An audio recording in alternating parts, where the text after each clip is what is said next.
So you're standing there, and someone's holding a pointing stick on your shoulder with the mallet, and he's just banging on the stick, piercing your shoulder over and over and over again, thousands of times for 4 hours straight. Your fucking shoulder's getting red, it's swelling up, there's pus falling down, coming out, and you're just tired and hot. Well, that's how it's like getting a tattoo 5,000 years ago. Now, getting tattoos has been a practice that's been going on for thousands of years. So today I'm here to inform you about the origins of tattoos. So I've been interested in tattoos since I was a young age, just from watching action movies. All the cool guys had full sleeves of tattoos and stuff like that. So I got most of my knowledge from tattoos, from books, articles, or online sources. And I also talked to a local tattoo artist about getting my first tattoo. So there's that. So today I'll be talking to you. Well, first I'll be talking about the history of tattoos, how tattoos are made, and how the stigma has changed in the U.S. ever since it was brought over in the 1800s. So tattoos have been around for a long time, but for how long? So the practice goes back thousands of years. So the oldest tattoo belongs to a guy named Otzi. So I don't think I'm pronouncing his name 100% correctly. It's in a different language, but just bear with me.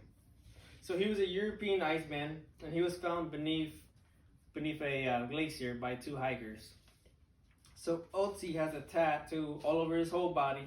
He has dots and crosses all over his lower back and joints. So a specialist by the name of Professor Don Brothwell said that those tattoos were most likely put there to alleviate pain. So another early record of tattoos goes back to the Egyptians. So nearly all the tattoos that were on Egyptians, they were nearly all women. And the tattoos that were on them, they were mostly on their stomach, or on the thighs, or on the upper breast. So it was most likely tattooed as an amulet to protect them during childbirth. Because back in the day, if you were to have a kid, the chances were pretty high of you dying. So it was there to protect them against that. So even though tattoos were thousands of years old, and they didn't get to the U.S. till the 1800s. So they all started with a guy named Martin Hillbrant.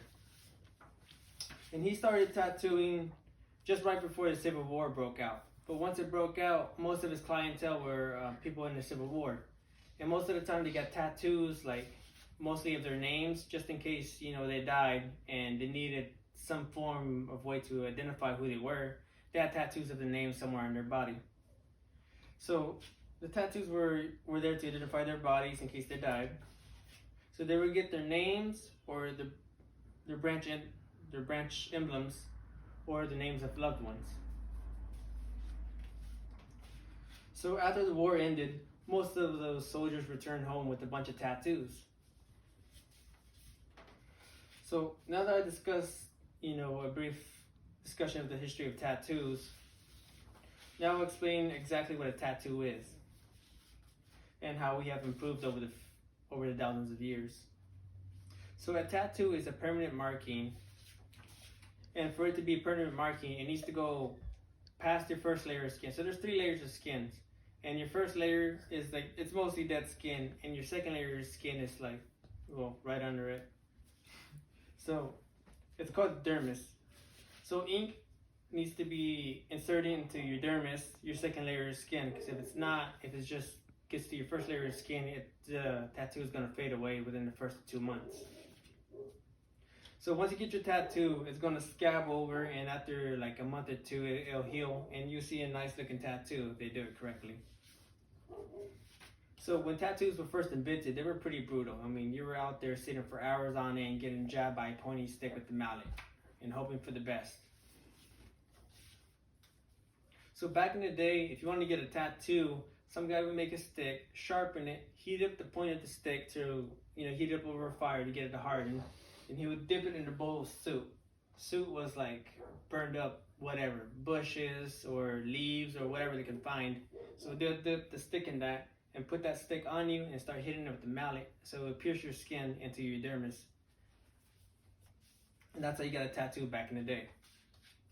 But modern technology has improved, so we ain't got to go through all that stuff anymore. So on December 8, 1891, Samuel O'Reilly invented an electric tattoo machine. So instead of getting stabbed like 2 to 3 times every second, now you go like 60 or 90 times a second. Mm-hmm. So it made the tattoo process a whole lot faster and a whole lot easier for everyone involved. And also the equipment is now sterilized, clean. So last time I walked to a parlor, the first thing I walked in, the first thing they did was like made me walk to the sink and wash my hands and get all cleaned up. So everything's pretty clean and sterilized now. So now that I discussed how tattoos are made and how they were improved over the course of thousands of years, now we'll discuss the stigma of tattoos and how they have changed. So first, like the first tattoos here in the U.S. were worn by aristocrats. And for them to get a tattoo, they had to travel all the way to Britain and back. Because there's no tattoo artists here in the U.S. Not yet, at least. So most of the people that had tattoos back in the day were rich people. That is, until Martin Hillbrant started tattooing people here in the U.S.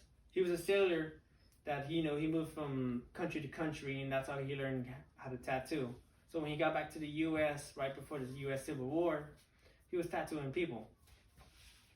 But then once the war broke out, he started, tattooing people that were in the Civil War that needed to have like their name written on them to make sure they knew who they were after they died, or if they died. So now you got a bunch of rough-looking soldiers get home with tattoos after the Civil War ended, and that's how tats got a bad rap. So you guys all heard about you got a sailor mouth. Soldiers weren't the most pristine individuals. So when people think of tattoos, people used to think of people, biker gangs or, just rough-looking people full of tattoos. But that's not the case anymore. Now people get tattoos as a decorative emblem or just to show something that you care about. And nowadays, as long as the tattoo isn't anything too gruesome or out of the way, most people don't really give it a second thought. So in conclusion, tattoos have been around for thousands of years. And now you know how tattoos are made. Tats don't really carry the stigma like they used to. So what's stopping you from getting a tattoo?